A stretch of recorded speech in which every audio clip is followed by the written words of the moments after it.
academic session. Okay, now as you know, I'm going to teach you English 1 today. Okay, before starting your English 1, let's have a quick look to your index. Clear? Okay, so very first unit comprises of exploring symbols, second exploring puzzles, third exploring advertising, fourth exploring poetry, fifth exploring values, and sixth exploring patriotism. Clear? So today we are going to deal with exploring symbols. But before starting, let me give a little instructions to you all. You people don't have to purchase your workbook. Okay, whatever notes, if it's important, I'll make sure that I'll give you here. You people note it down. Okay. Next, whenever you people will get worksheet, आप लोगों को instructions आ जाएंगे, आप लोगों के phone में messages आ जाएंगे. What do you people have to do? You have to write and solve the whole worksheet only on A4 size paper. सिर्फ A4 size के paper पे make sure करना कि आप उसी में solve करके लाए. It's not compulsory कि जो टीचर ने आंसर लिखा है उनके बुक में टीचर वैसे ही चेक करेगी. No, not at all. Okay, आपके आंसर्स आप खुद के वर्ड्स में लिख सकते हो. Provided वो पोएम, चैप्टर जो भी है स्टोरी उससे रिलेटेड होना चाहिए. Okay, so let's start. Very first unit 1, that is exploring symbols.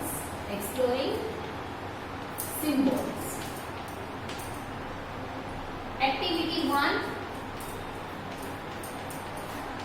Here we are going to talk about Rabindranath Tagore.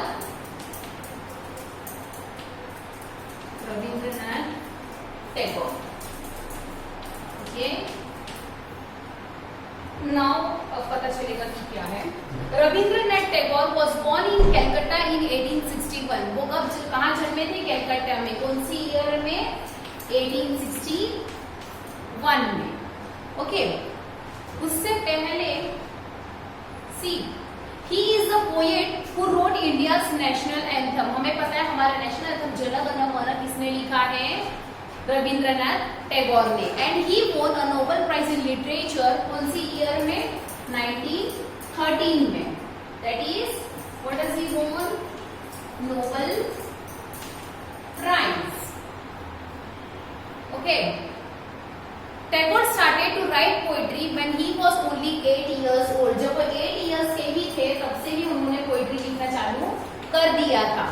And published his first poem when he was only 16. जब वो 16 साल के थे तब उन्होंने उनकी first poem publish की थी. For this first name, Tagore did not use his real name. ये सबके लिए जब भी वो poem publish कर रहे थे वो उनका खुद का real नाम यूज नहीं कर रहे थे. कौन सा नेम यूज कर रहे थे? Pen name. What is pen name? जो भी ऑथर है या पोएट है वो खुद के नाम के अलावा दूसरा नाम यूज करता है, उसे हम बोलते हैं पेन नेम. तो उनका पेन नेम क्या था यहाँ पर? Bhanu Simha. What was that? Bhanu Simha. Okay, यहाँ पे दिया है. इसका मतलब क्या होता है? सन lion.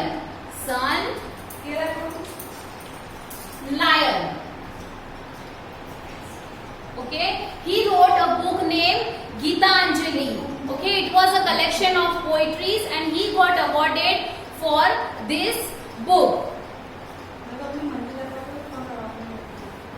This much is only there in your activity 1. Next, let's start your activity 2.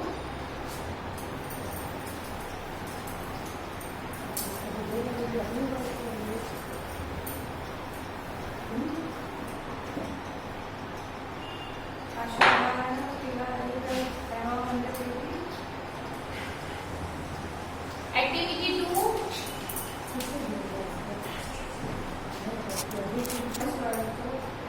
Activity 2.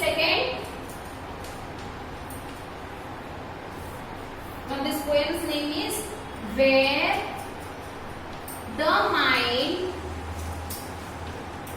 is Without Fear. Title से भी पता चल रहा है.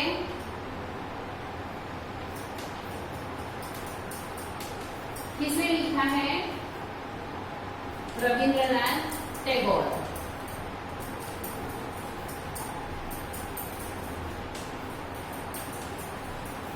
ये पोयम उन्होंने कब लिखी थी? जब हम ब्रिटिश के अंडर में थे तब लिखा है उन्होंने.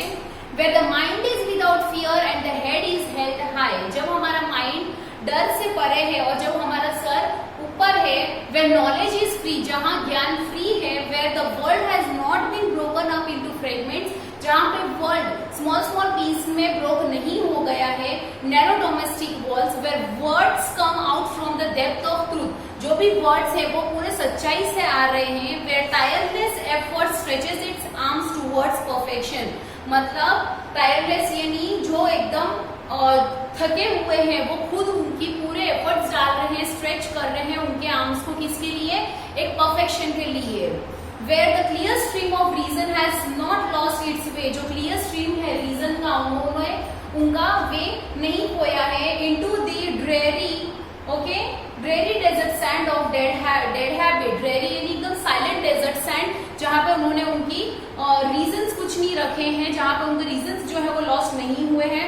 Where the mind is led forward by thee into ever widening thought and action, जो माइंड है वो हमेशा फॉरवर्ड हो रहा है वाइडिंग थॉट्स और एक्शन से, into that heaven of freedom my father let my country awake up, वो क्या बोल रहे हैं, उस हेवन के फ्रीडम से वो क्या बोल रहे हैं, माय फादर मेरे कंट्री को अवेक होने दो। ये किसने लिखा है, Rabindranath Tagore.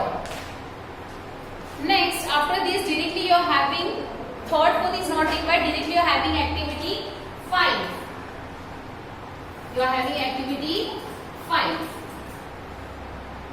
Now this unit is called exploring symbols, right? This unit is called exploring symbols. A symbol is a word, image or object that represents something else. हमें पता है पहले के जमाने में भी बहुत सी चीजों के लिए सिंबल हुआ करता था और अभी भी है, ओके। और जो एक पर्टिकुलर सिंबल है वो या तो कोई वर्ड डिस्क्राइब करेगा, इमेज करेगा, ऑब्जेक्ट करेगा, ठीक है। Just as science lion represented stood for, किसके लिए बना था, टैगोर के लिए, Rabindranath Tagore. And your pen name represents you, मतलब हमारा जो पेन नेम है वो किसे रिप्रेजेंट करता है, हमें। जैसे सन लायन था वो किसको रिप्रेजेंट कर रहा था, किसे, रविंद्रनाथ टैगोर को। Symbols are very common in poetry and stories, stories में सिंबल्स बहुत कॉमन होते हैं। Tagore use them often, Tagore उसको हमेशा ज्यादा करके यूज करते थे। In the line where the clear stream of reason has not lost its way into dreary desert sand of dead habit, जो आगे वाले पोएम में हमने पढ़ा हुआ है। तो टैगोर क्या बोल रहे हैं, रीजन जो है वो क्या है, एक स्ट्रीम है। टैगोर क्या थिंक करते हैं, रीजन जो है वो इफ इट, उसको किसकी तरह थिंक कर रहे हैं, एज अ स्ट्रीम। स्ट्रीम जो है वो काय का सिंबल है, रीजन का। What is another line where we see that Tagore uses a symbol in this way. Tagore wrote India's national anthem and is very much loved, very right, and we can say true. Tagore ने क्या लिखा, national anthem लिखा और सबको बहुत ज्यादा पसंद है। There are many other symbols of India that are also loved by people. Consider the national bird, हमें पता है नेशनल बर्ड, अगर हम पिकॉक को देखें हमें समझ जाएगा ये हमारा नेशनल बर्ड है। Tree, game, fruit etcetera. Think about the national emblem और फ्लैग, उसके सिंबल से ही हमें पता चल जाता है। Think about the colour animals that are beloved in India. Tiger है, कोई पर्टिकुलर कलर है, कोई गेम है, जैसे हॉकी है, तो हमें पता चलता है this is the national game of India, okay. After that activity 8 यहां पे अभी दिया है, activity 8 page number 8, activity 8 page number 8। Just as poem have symbols and India has symbols, जैसे poem के भी symbols होते हैं and India के भी symbols हैं, stories often have symbols too, stories को भी often symbols होते हैं। Many stories use animals as symbol, बहुत सी stories जो होती है वो animals को use करती है as a symbol. For example, many stories use the lion as a symbol of royalty. When we talk about lion, तो हम तो या तो उसको सोचेंगे brave और we think it as royalty. Clear? How many times have you heard that a lion is a king? कितने बार आपने सुना है कि lion is a king? Different people can give the same symbol different meanings. For some people, cat symbolize long life. कोई लोगों के लिए cat जो है वो क्या का symbol है, long life के लिए, okay? But other people might say black cat symbolize bad luck. कोई जो bad omen ऐसा मानते हैं कि what we say अपशगुन, और किसी के लिए क्या होता है कि cat is for the long life. In many parts of India, the cow is a symbol of many things for many people. अब cow ही है वो हम कैसे बोलते हैं, एक symbol है। It's like पवित्रता, pure soul we can say, right? Next, page number 9, the fox and the rabbit. The fox and the rabbit. The fox and the rabbit. Okay. Now, there was once a very clever fox who loved to brag of his cleverness. मतलब एक बार एक clever fox था जिसको बहुत ही who loved to brag of his cleverness, मतलब उसकी cleverness को swag करता था वो खुद. One day he said to rabbit, उसने एक दिन रैबिट को बोला, I am so clever. उसने रैबिट को क्या बोला, मैं बहुत क्लेवर हूँ. That I know 100 way to escape enemies. जब enemies आ जाए तो मैं किस तरह escape करूँगा, मुझे उसके 100 ways पता है. रैबिट क्या बोला, wow, I have only one. Rabbit क्या बोला कि है ना वाओ, पर मेरे पास एक ही है और वो हमेशा अच्छे से काम करता है.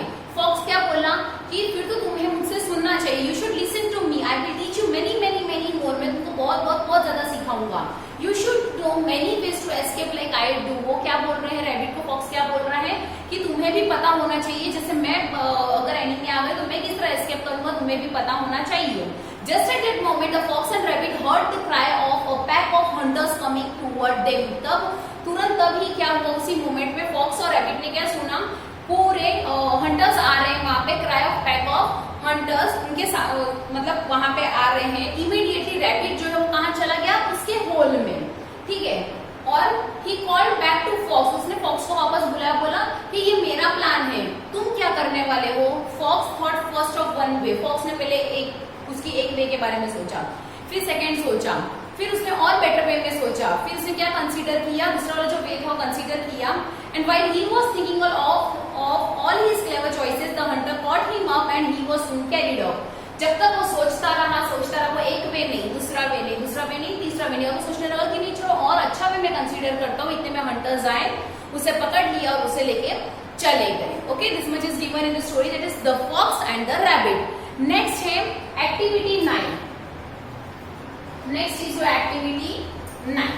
एक्टिविटी 9 में क्या है, one way that we know that the fox and the rabbit are symbols is because they do not represent real foxes और रैबिट्स. हमें एक तरीके क्या पता है कि फॉक्स और रैबिट जो है are symbol is because they do not, वो रियल में रिप्रेजेंट नहीं कर रहे फॉक्स और रैबिट को. When something is not symbolic, जब कुछ सिंबॉलिक नहीं होता है, वो क्या रिप्रेजेंट करता है कि represent exactly what it is in real life and nothing else. वो बता रहा है कि रियल लाइफ में क्या है और नहीं. और एक पर्टिकुलर वर्ड अगर हम यूज कर रहे हैं, सो दैट इज लिटरल. मैंने ऑलरेडी आप लोग ग्रामर में पढ़ा दिया है, that's only given here.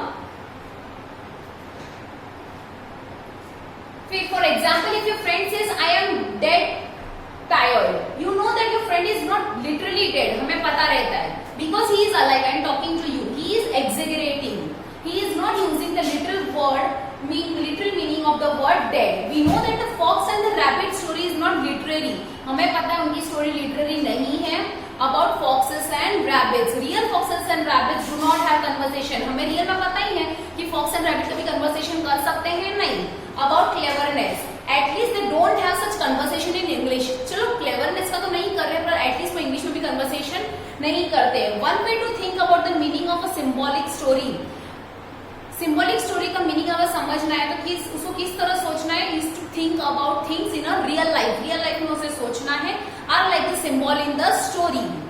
Okay, next is what of person might act the way the fox does. What kind of person और characteristic of a person might the rabbit represent. अब किस तरह का पर्सन फॉक्स रिप्रेजेंट करता है और किस type का पर्सन रैबिट रिप्रेजेंट करता है. इज द रैबिट क्लेवर और फुलिश. अब आप लोग को खुद को सोचना है कि जो रैबिट है वो क्लेवर है या फुलिश है.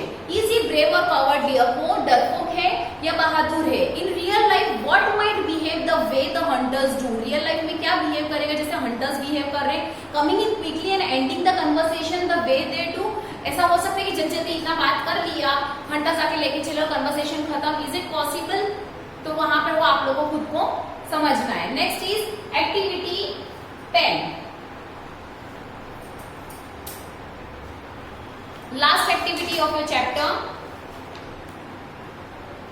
One night Emperor Akbar dreamt that he had lost all his teeth except one. एक दिन एम्परर अकबर जो राजा था उसने क्या एक दिन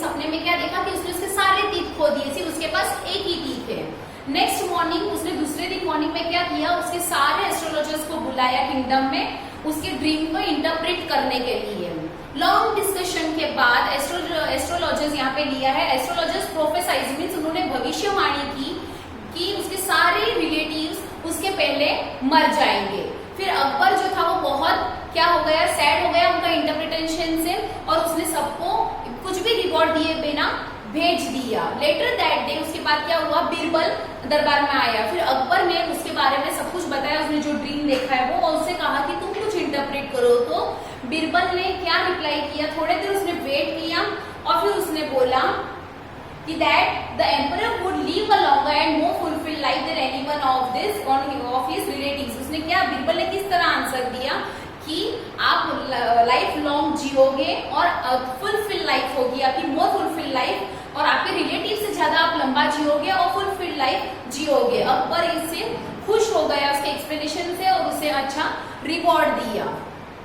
ओके, बहुत से पीपल बिलीव करते हैं कि जो ड्रीम्स में जो होगा वो सच हो जाता है, but people may interpret the symbols very differently. See जब भी अभी जैसे हमने अकबर की बात की, अकबर को जिस तरह सपना है कि सारे तीर टूट गए हैं, ओनली एक तीर थे, उसने क्या बोलते हैं किंगडम में सारे एस्ट्रोलॉजर्स को बुला दिया। अब वही एस्ट्रोलॉजर्स जितने शार्प थे, जितने स्मार्टली अगर बीरबल बोलता तो वो उस तरह क्या बोलते हैं, वो सैड भी नहीं होता, उन्हें कुछ रिवॉर्ड भी मिलता। But sometime it depends on your speaking और आपका way of expression and the way of answer says what exactly क्या है। ओके, इधर पे दिया, many people believe that their dreams have symbolic meaning but people may interpret the symbols very differently. For example, many people dream of peoples that they are having in life, but some people might think of their problem as a huge mountain that needs to be overcome. कभी अगर हमारे life में problem आता है, हम क्या बोलते हैं, बहुत बड़ा पहाड़ वाला प्रॉब्लम आ गया। कोई है तो क्या बोलेगा, कितनी बड़ी दीवार खड़ी हो गई, कोई है तो बोलेगा चलो कुछ ना कुछ सोल्यूशन मिल जाएगा। इट डिपेंड्स हमारे ऊपर कि हमें किस तरह सॉल्व करना है। Another person might dream of a problem as a lock door that needs a key. हम प्रॉब्लम्स को क्या सोचते हैं कि वो एक लॉक डोर है जिसकी चाबी हमें ढूंढनी है। Another might see a high wall as a symbol of a problem. बड़ा सा दीवार, हम ऐसा भी सोचते हैं कि अगर बड़ी प्रॉब्लम आ गई तो हम क्या बोलते हैं, बड़ी सी दीवार आ गई हमारी प्रॉब्लम की। नहीं बोलते बोलने वाले कि पहाड़ टूट पड़ा। So what is that?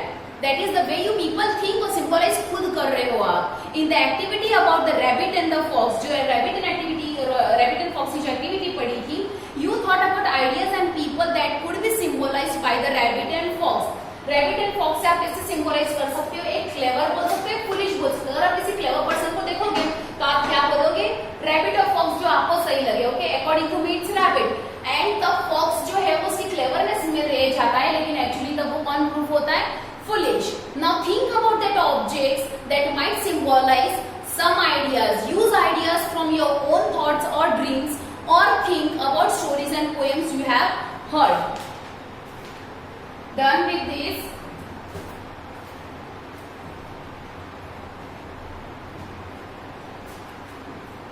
Suppose in your worksheet if I am asking what won Rabindranath Tagore a Nobel Prize, तो किसके लिए मिला था उन्हें नोबेल प्राइज? उनके लिटरेचर के लिए। अभी आप कैसे बोल सकते हो कि रविंद्रनाथ एक पोएट के तौर पे ही जन्मे थे, वो 8 साल के तब उन्होंने पोएम लिखना चालू कर दिया था। ओके, वो आपको लिखना 16 इयर्स के एज में ही उन्होंने उनकी पोएम पब्लिश की थी। उनका पेट नेम क्या था? What was his pet name? और पेट नेम क्या होता है? A pet name is an assumed name used by writer instead of their real name. Okay, sun lion जो था वो उनका पेट नेम था, पेन नेम था, सॉरी। नेक्स्ट जो पोयम है एक्टिविटी 2 की, where the mind is without fear, किसने लिखा है यह poem? Rabindranath Tagore. What does the poet mean by the words the head is held high? उसमें वो क्या बता रहे हैं? वो कॉन्फिडेंस के बारे में बता रहे हैं, गोल्स के बारे में बता रहे हैं, सुपरस्टिशन के बारे में बता रहे हैं कि अगर हम सुपरस्टिशंस जो भी अंधविश्वास है वो सबको हटाकर हमारी मेहनत और फालतू रीजंस ना देकर हम परफेक्ट बनने की कोशिश करें, ये सारी बातें उन्होंने यहाँ पे बताई है। The fox was bragging. What is bragging in the context of the fox? अब मैंने बताया fox मतलब क्या, वो बहुत प्राउड से बात कर रहा था खुद की एबिलिटी के बारे में कि मैं बहुत क्लेवर हूँ।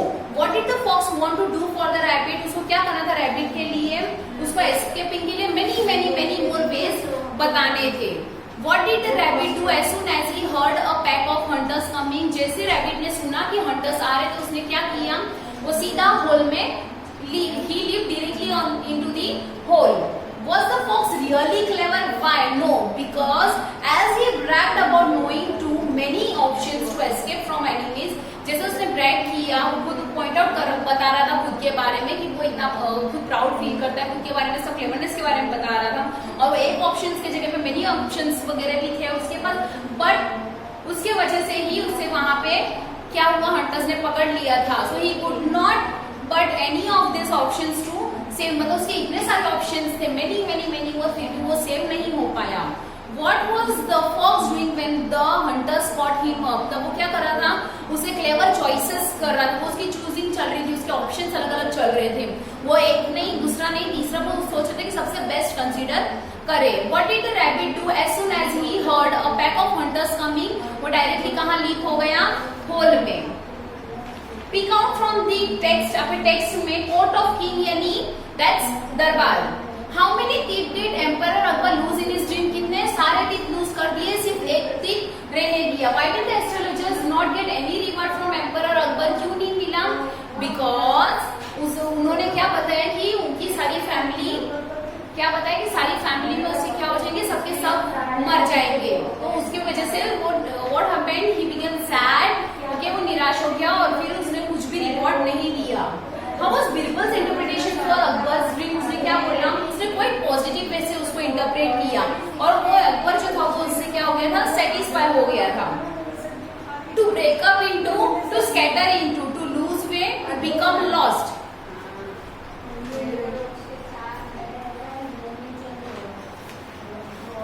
Okay. Emperor Akbar rewarded Birbal handsomely. Explain the word handsomely in this sentence. The word handsomely in this sentence suggests with a large amount. Here the word pack is used with two other nouns with the word pack used. So pack of wolves and pack of wild wolves and pack of wild dogs. This poem reveals a feeling of patriotism. Right or wrong? Right. This poem talks about dead tradition. Right. So this type of questions will be coming. You have to write it in your own words. What do the words clear stream of reason suggest? वो क्या suggest कर रहे हैं? People's thought should be monitored by rational thinking, not by superstition. Okay? और dreary का DREARY का मतलब क्या है?